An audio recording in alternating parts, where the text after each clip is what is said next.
Mon amour, je me résous à t'écrire ce qu'il m'est impossible de te dire. N'y vois pas un manque de courage, mais étant donné que tu ne m'écoutes plus, c'est plutôt un manque de choix. J'ai pensé à te laisser un message sur ta boîte vocale, cela me paraissait moins impersonnel, mais tu ne la consultes jamais. Je pars, Vincent.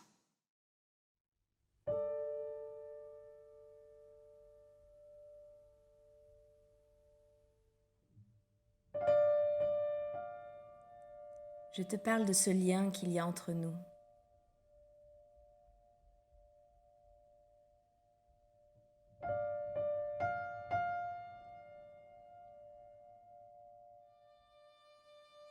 Tu ne le vois pas. Tu ne peux le sentir, le toucher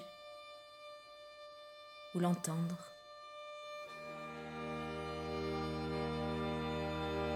Il n'apporte aucun goût dans ta bouche, mais il est là, entre l'autre et toi.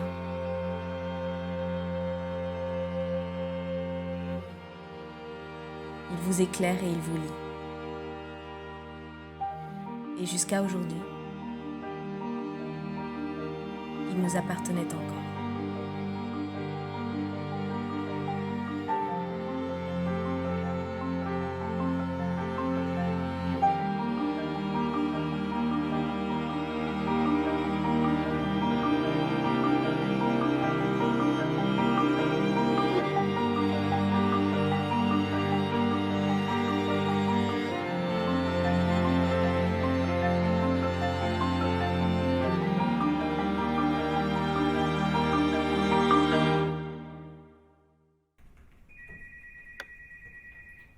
Bonjour maman. Maman, non, je ne déprime pas. Je sais ce que t'as dit le médecin, mais avec tout le respect que j'ai pour le docteur Dadol, la dernière fois que je l'ai vu, c'était pourquoi? La rougeole? Que j'ai quoi? Une bourboute? C'est quoi ça, une bourboute? Un burn-out! Non, maman, non. Je ne fais pas de burn-out, non. Oui, Elisa m'a quitté, mais oui, je survis. Si. Je travaille, je sors, je vois plein de monde. Et donc vous m'avez trouvé comment? Un collègue de bureau, Sylvain. Sylvain comment? Duchon. Connais pas. Juste du café, merci. C'est quoi son adresse email? sd333@yahoo.fr. Ah si, je vois. Mais c'est marrant, je l'aurais pas pu me recommander. Vous vous connaissez depuis longtemps? On a un petit historique. Alors, pas de blog, pas de Twitter, pas de Google+, pas de Facebook. Ah non. Ok, alors YouTube, Instagram, Tumblr, je demande même pas. Vous avez quand même un compte Yahoo? Non. Oh, c'est marrant ça, tous les vieux ont un petit compte Yahoo pourtant. Je veux dire vieux en termes de génération internet, bien sûr. J'avais saisi. Bon, pour vous, on va faire simple. Je commence par vous créer une identité officielle, avec votre vrai nom, votre vraie date de naissance. C'est quoi déjà? 14 septembre 1974. Ouais, j'aurais parié. Vous avez une tête de vierge. Je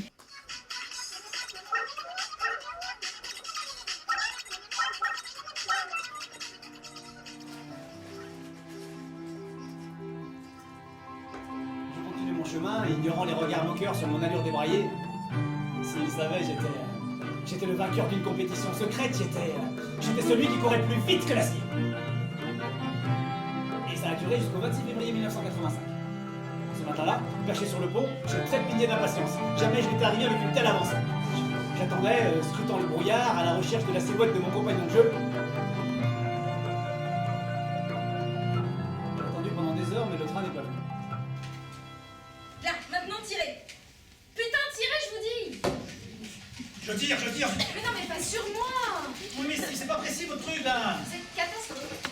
Vous avez fait le service militaire pourtant, non? Oui, mais c'était pas pareil. Emporté par la foule et qui nous traîne et nous entraîne écrasés. Ça y est, c'est minuit. Vous recevez des messages de plein de gens pour votre anniversaire. De qui? Ah bah des gens que vous ne connaissez pas. Dites bonjour à tout le monde pour moi alors. Ça marche. Et Et maintenant? je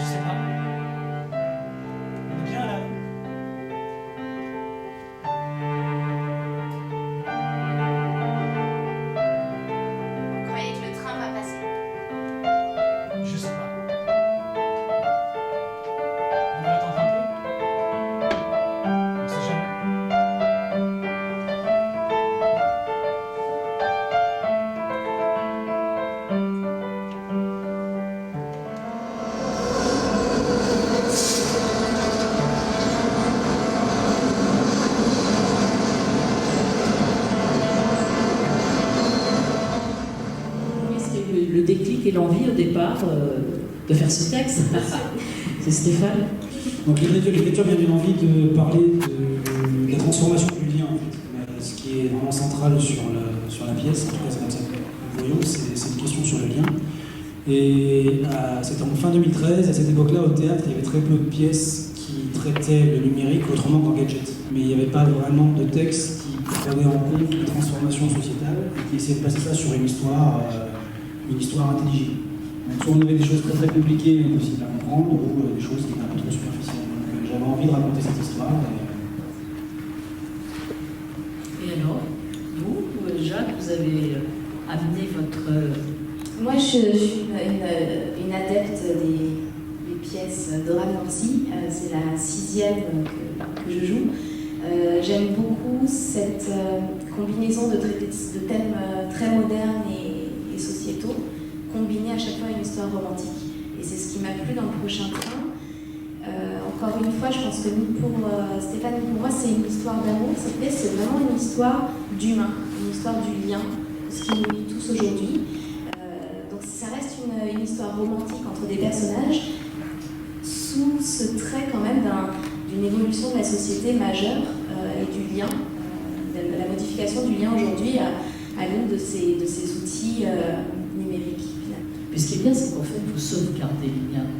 Ah, absolument, et je crois que vraiment ce qui était important aussi dans cette pièce, c'était de ne pas condamner les outils numériques, mais de montrer qu'ils peuvent être très utiles à condition qu'on n'en soit pas victime et qu'on conserve ce lien.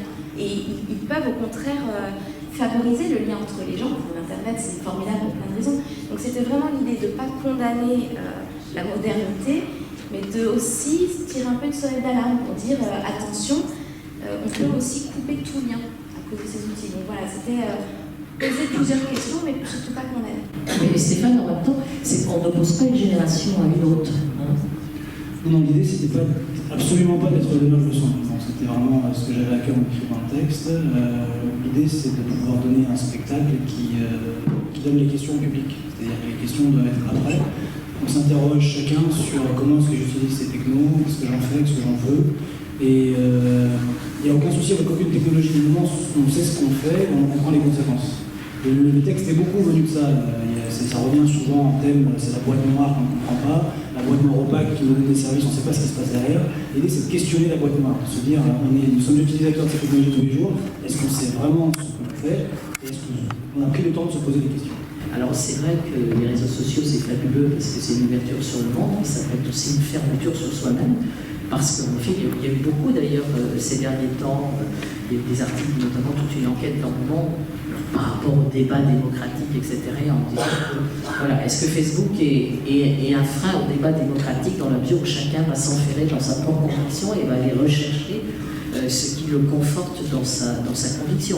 Donc ça, à un moment, vous l'effleurez cette problématique. Oui, c'était tout ce débat sur ce qui se passe après la vérité, dans l'âge de la post-vérité, c'est-à-dire du moment où nous récupérons nos informations sur des outils qui ne sont pas faits pour des outils d'information, mais des outils commerciaux.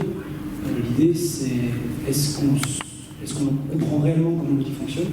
Est-ce qu'on sait que la personne qui nous donne l'information n'est pas là pour nous informer ou pour nous vendre quelque chose? Et est-ce qu'à un moment dans le processus de lecture, nous sommes posés cette question? C'est un peu c'est l'autodéfense intellectuelle, se dire, voilà, j'ai des outils, ils sont extrêmement performants, ils m'emmènent ailleurs, est-ce que j'en comprends ce fonctionnement? Vous avez donné des représentations dans les établissements scolaires, dans des lycées, collèges, dans les deux, oui, dans les deux. Alors, les réactions, comment les jeunes derrière, comment ils ont réagi? Est-ce qu'il y a des questions qui vous ont posées, qui vous ont surpris, étonnés? Est-ce qu'ils ont senti en effet ce que vous cherchiez à faire passer à travers ce texte?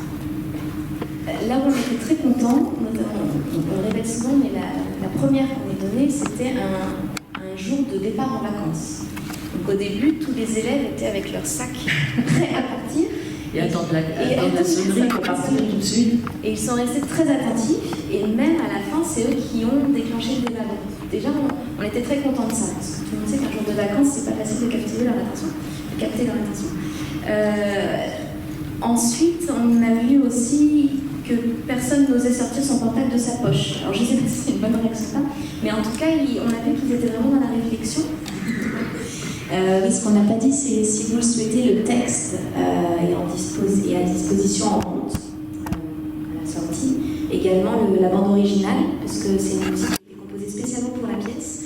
On a fait appel à un compositeur qu'on aime beaucoup. On est allé assister à l'enregistrement. Donc c'est vraiment une pièce c'est le lien qui nous intéresse. On parle évidemment du numérique beaucoup, mais c'est le lien qui nous intéresse. C'est une pièce qui a commencé à 2 et on s'est entouré de plein de gens qui ont beaucoup enrichi la pièce. Et pour rejoindre ce que vous disiez, quand on l'a joué à Avignon, c'était des familles entières qui venaient. Le plus jeune spectateur devait avoir 6 ans, qui a dit qu'il y avait quand même quelques gros mots. Je crois que c'était Sarah. Et avec les parents, les adolescents, les grands-parents, enfin, c'est ça qui nous a beaucoup touchés. Et d'ailleurs, c'était notre accroche dans la rue, puisqu'à Avignon, vous savez, il faut vraiment démarcher ses spectateurs. C'était de dire attention, c'est pas une pièce pour des geeks, c'est pas une pièce. Il n'y a pas besoin d'être bon en technologie numérique pour cette pièce. On touche vraiment plusieurs questions, plusieurs aspects. Donc effectivement, ça touche beaucoup de tranches d'âge et beaucoup de publics différents. Sur précisément la construction des personnages, les âges entre Karim et Vincent.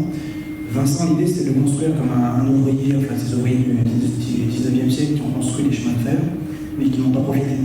C'est de se dire quelqu'un, c'est vraiment la couche ouvrière de l'Internet. Il a fait les câbles, il a fait les réseaux, il y a des choses qui se passent dans les réseaux, mais bon, ça n'intéresse pas, lui, il a fait les réseaux. Et de l'opposer avec quelqu'un qui est dans la couche complètement supérieure de l'utilisation. Donc qui ne s'occupe pas de savoir comment la machine fonctionne, mais qui est complètement dans l'utilisation le plus rapidement possible. Et c'est le grand écart entre ces deux personnes qui sont complètement dans la technologie, mais sur un angle très différent, qui donne cette mécanique en fait à la pièce. Et dans le texte aussi, j'avais à cœur de ne pas montrer les écrans. Je ne voulais pas faire une pièce où il y avait des projections, des choses techno, etc. L'idée c'est de montrer les gens qui regardent les écrans. C'est ça qui est intéressant, c'est de voir comment nous sommes quand nous regardons les écrans. Les écrans c'est subsidiaire. Donc c'est ces deux approches qui ont guidé vraiment l'écriture et la construction des personnages. On n'arrive pas en disant on va vous faire la morale, c'est pas bien, non. On veut leur faire prendre conscience de certaines choses et discuter ensemble. Donc cette approche qu'on a eue et le théâtre, effectivement, sont des bons moyens, je pense, d'aborder le thème. Et je pense que nous, on est tout à fait... on aime beaucoup le jouer dans le milieu éducatif, dans les lycées, donc on est tout à fait ouvert à ça. Ouais, je pense vraiment qu'il y a quelque chose à créer sans passer effectivement par le biais d'une conférence qui tout de suite peut être un peu abrupt comme accès pour les élèves, en effet. C'est aussi un des retours que nous avons eu de la part des collèges et des lycées. Ce qui est intéressant pour eux, c'est l'identification. C'est-à-dire qu'en étant au théâtre, ils peuvent s'identifier ce qui se passe sur scène, c'est physique. Il y a une approche charnelle, il y a quand même de la chair. Voilà, c'est des humains qui regardent des humains. Et le fait de regarder des humains qui regardent des écrans, en ayant l'obligation pour le spectateur de ne pas être connecté, on a tous les ingrédients pour pouvoir discuter de ça, discuter du sujet tous ensemble.